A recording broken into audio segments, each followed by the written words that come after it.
नमामीशमीशाननिर्वाणरूपम् विभुं व्यापकं ब्रह्मवेदस्वरूपम् निजं निर्गुणं निर्विकल्पं निरीहं चिदाकाशमाकाशवासं भजेऽहम्। निराकारमोङ्कारमूलं तुरीयम् गिराज्ञानगोतीतमीशं गिरीशम् करालं महाकालकालं कृपालं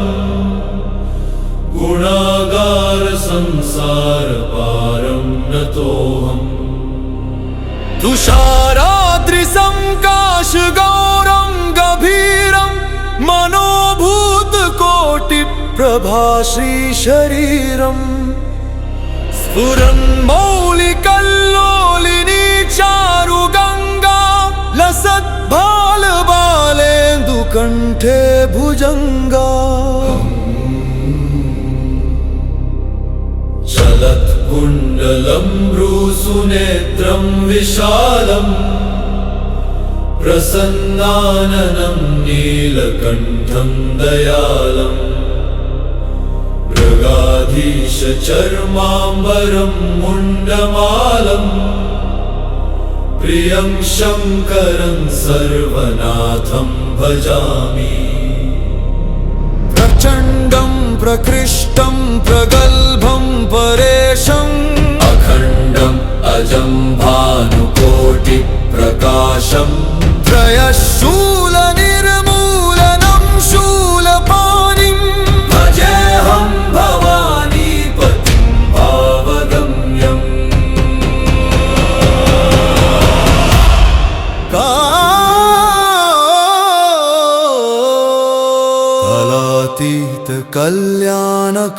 कलातीतकल्याणकल्पान्तकारी सदा सज्जनानन्ददाता पुरारी चिदानन्दसन्दोहमोहापहारी प्रसीद प्रसीद प्रभो मन्मथारी। न यावत् उमानाथपादारविन्दं भजन्तीह लोके परे वानराणां न तावत् सुखं शान्तिसन्तापनाशं प्रसीद प्रभो सर्वभूताधिवासम्। न जानामि योगं जपं नैव पूजा नतोऽहं सदा सर्वदा शम्भुतुभ्यं। जराजन्म दुःखौघतातप्यमानं प्रभो पाहि आपन्नमामीश शम्भो।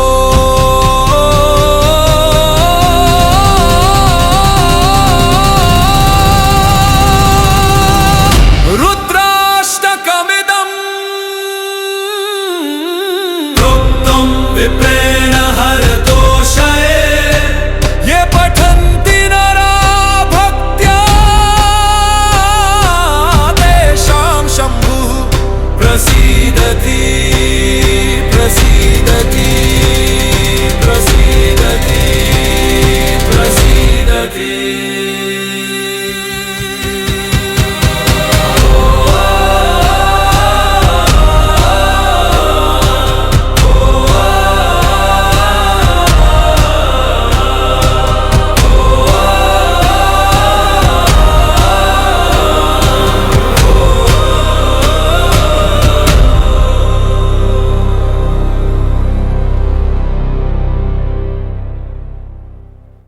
Oh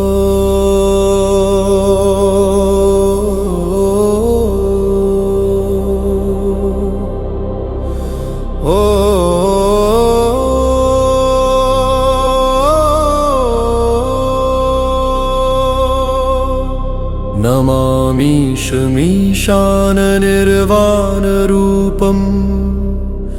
विभुं व्यापकं ब्रह्मवेदस्वरूपम् निजं निर्गुणं निर्विकल्पं निरीहं चिदाकाशमाकाशवासं भजेऽहम् निराकारमोङ्कारमूलं तुरीयम् गिराज्ञानगोतीतमीशं गिरीशम् करालं महाकालकालं कृपालम् गुणागारसंसारपारं नतोऽहम् तुषाराद्रिसङ्काशगौरं गभीरं मनोभूतकोटिप्रभाश्रीशरीरम् स्फुरन्मौलिकल्लोलिनी चारुगङ्गा लसद्भालबालेन्दुकण्ठे भुजङ्गा चलत्कुण्डलं भ्रूसुनेत्रं विशालम् प्रसन्नाननं नीलकण्ठं दयालम् मृगाधीशचर्माम्बरं मुण्डमालम् प्रियं शङ्करं सर्वनाथं भजामि प्रचण्डं प्रकृष्टं प्रगल्भं परेशम् अखण्डम् अजं भानुकोटिप्रकाशम् त्रयशूलनिर्मूलनं शूलपाणिम् भजेऽहं भवानीपतिं भावगम्यम्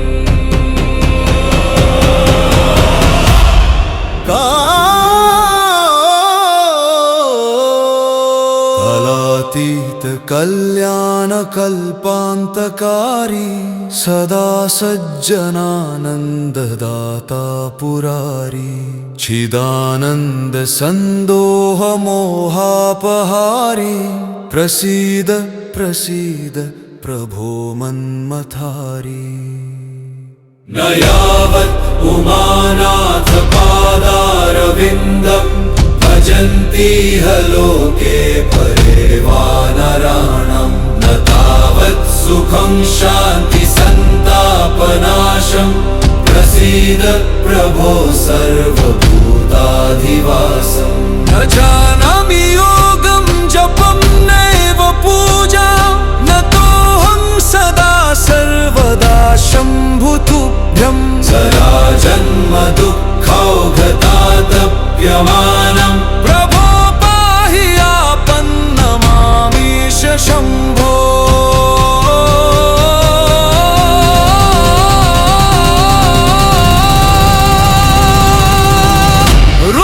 रुद्राष्टकमिदम्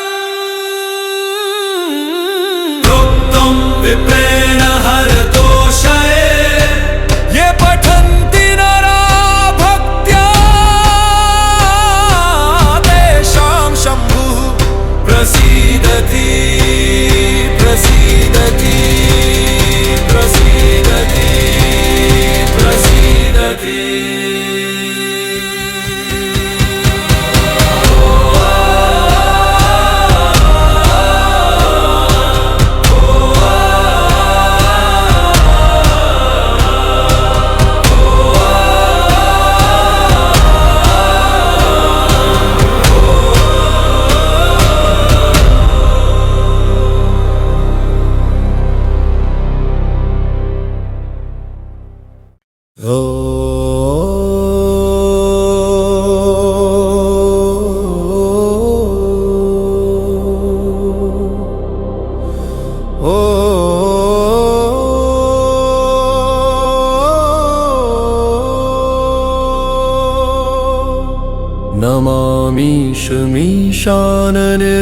नमामीशमीशाननिर्वाणरूपम्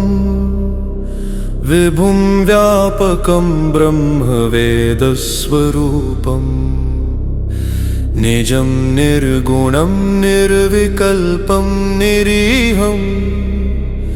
चिदाकाशमाकाशवासं भजेऽहम्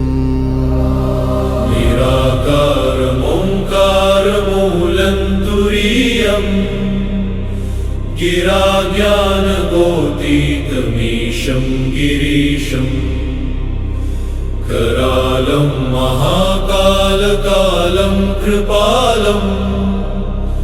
गुणागार संसारपारं नतोऽहम् तुषाराद्रिसङ्काशगौरं गभीरं मनोभूतकोटिप्रभा श्रीशरीरम् स्फुरन्मौलिकल्लोलिनी चारुगङ्गा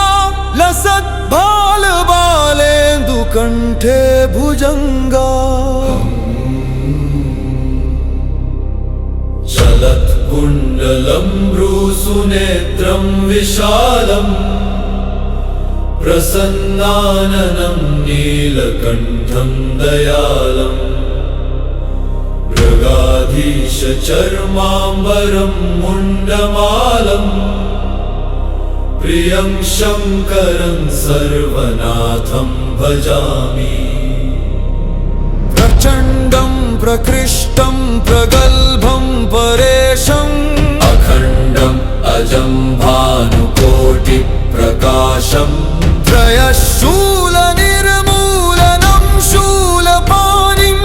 भजेऽहं भवानीपतिं भावगम्यम्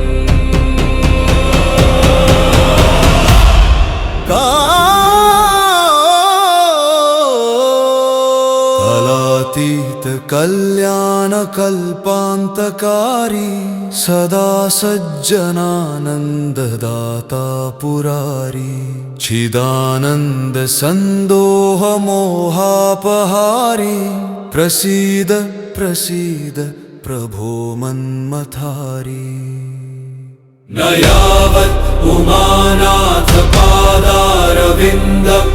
भजन्तीह लोके परे वानराणाम् न तावत् सुखं शान्ति सन्तापनाशम् प्रसीद प्रभो सर्वभूताधिवासम् न जानामि योगं जपं नैव पूजा नतोऽहं सदा सर्वदा शम्भुतुभ्यं जराजन्म दुःखौघतातप्यमानम् प्रभो पाहि आपन्नमामीश शम्भो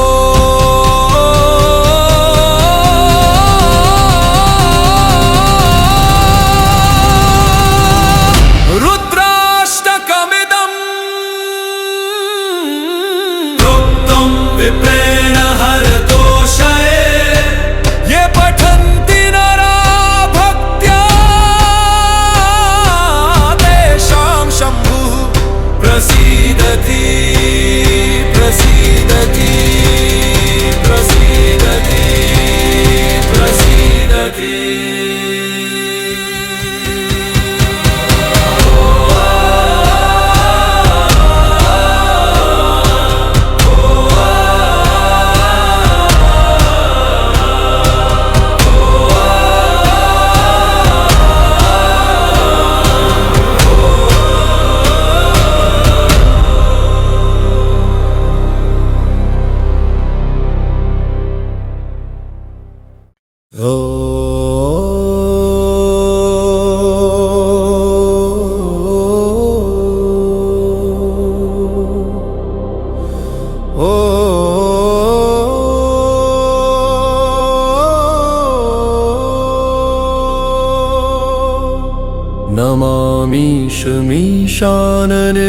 नमामीशमीशाननिर्वाणरूपम् विभुं व्यापकं ब्रह्मवेदस्वरूपम् निजं निर्गुणं निर्विकल्पं निरीहं चिदाकाशमाकाशवासं भजेऽहम् निराकारमोङ्कारमूलन्तुरीयम् गिराज्ञानगोतीतमीशं गिरीशम् करालं महाकालकालं कृपालं गुणागार संसारपारं नतोऽहम् तुषाराद्रिसङ्काशगौरं गभीरं मनोभूतकोटिप्रभा श्रीशरीरम् स्फुरन्मौलिकल्लोलिनी चारुगङ्गा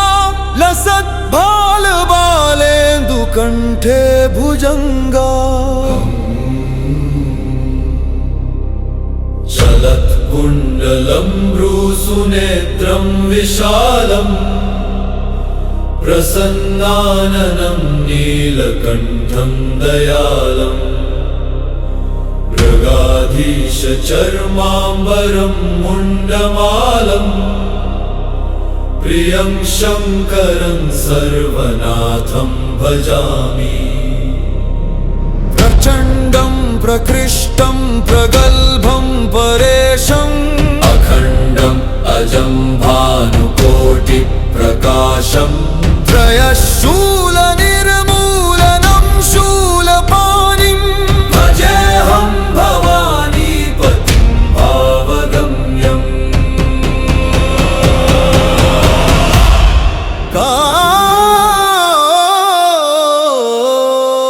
कालातीत कल्याणकल्पान्तकारी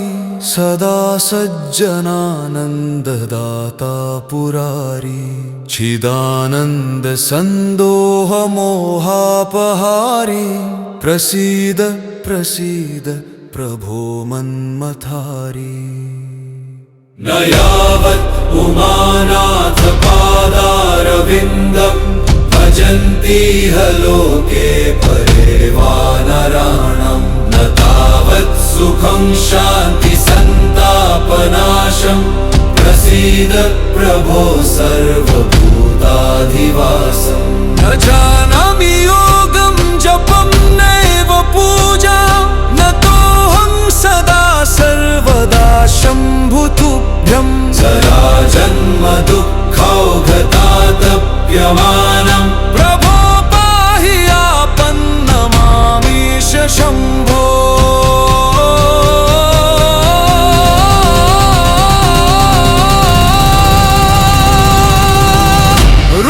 रुद्राष्टकमिदं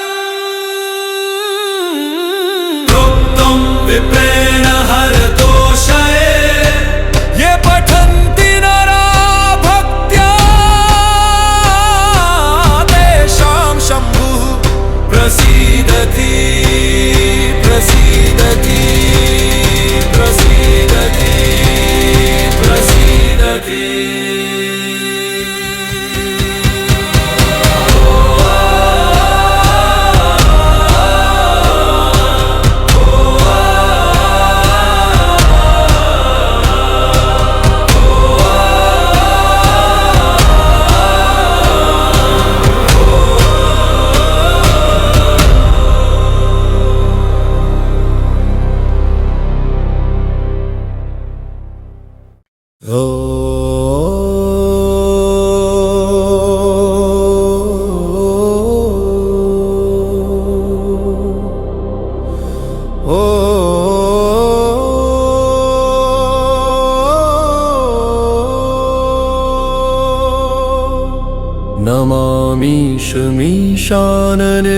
नमामीशमीशाननिर्वाणरूपं विभुं व्यापकं ब्रह्मवेदस्वरूपम् निजं निर्गुणं निर्विकल्पं निरीहं चिदाकाशमाकाशवासं भजेऽहम् निराकारमोङ्कारमूलन्तुरीयम् गिराज्ञानगोतीतमीशं गिरीशम् करालं महाकालकालं कृपालं गुणागारसंसारपारं नतोऽहम् तुषाराद्रिसङ्काशगौरं गभीरं मनोभूतकोटिप्रभाश्रीशरीरम् स्फुरन्मौलिकल्लोलिनी चारुगङ्गा लसद्भालबालेन्दुकण्ठे भुजङ्गा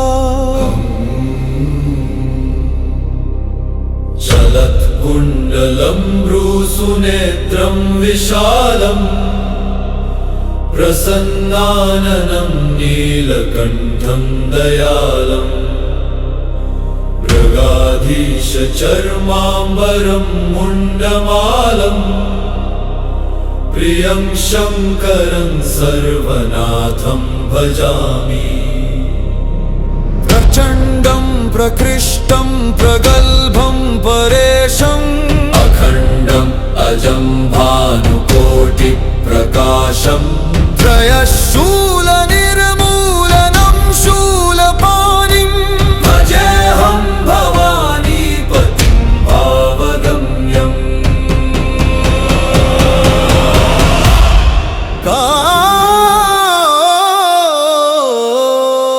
कालातीत कल्याणकल्पान्तकारी सदा सज्जनानन्ददाता पुरारी चिदानन्द सन्दोह मोहापहारी प्रसीद प्रसीद प्रभो मन्मथारी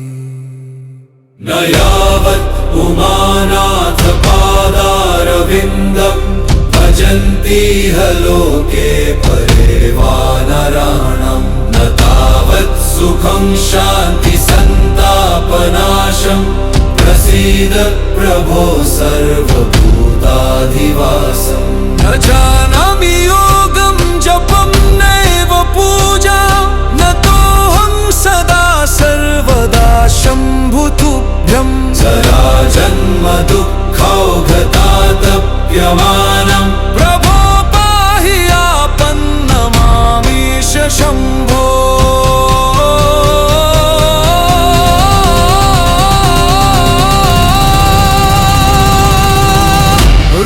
रुद्राष्टकमिदं प्रोक्तं विप्रेण हरतोषये ये पठन्ति नरा भक्त्या तेषां शम्भुः प्रसीदति प्रसीदति प्रसीदति प्रसीदति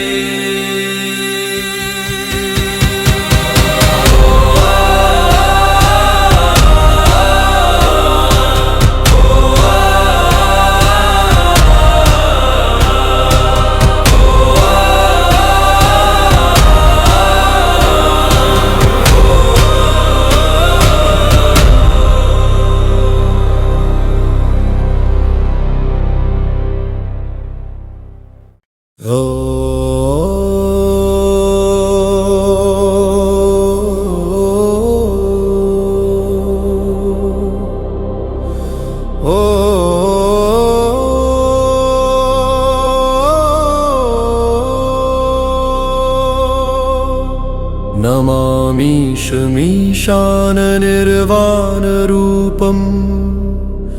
विभुं व्यापकं ब्रह्मवेदस्वरूपम् निजं निर्गुणं निर्विकल्पं निरीहं चिदाकाशमाकाशवासं भजेऽहम् निराकारमोङ्कारमूलं तुरीयम् गिराज्ञानगोतीतमीशं गिरीशम् करालं महाकालकालं कृपालम् गुणागारसंसारपारं नतोऽहम्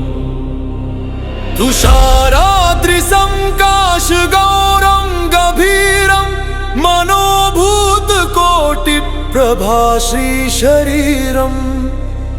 स्फुरन्मौलिकल्लोलिनी चारुगङ्गा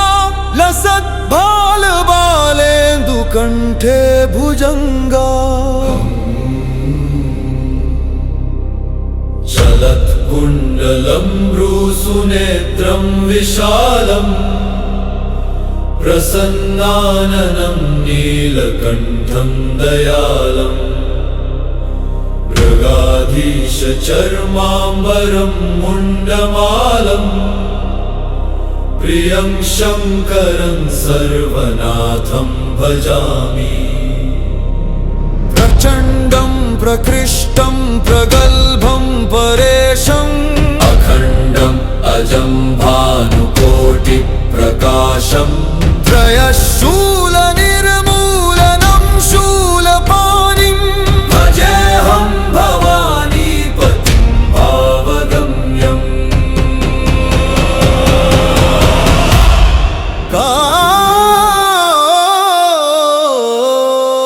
कालातीत कल्याणकल्पान्तकारी सदा सज्जनानन्ददाता पुरारी चिदानन्द सन्दोहमोहापहारी प्रसीद प्रसीद प्रभो मन्मथारी न यावत् उमानाथपादारविन्दम् भजन्तीह लोके परे वानराणाम् न तावत् सुखं शान्तिसन्तापनाशम् प्रसीद प्रभो सर्वभूताधिवासम् न जानामि योगं जपं नैव पूजा न तोऽहं सदा सर्वदा शम्भुतुभ्यम् जरा जन्म दुःखौघतातप्यमा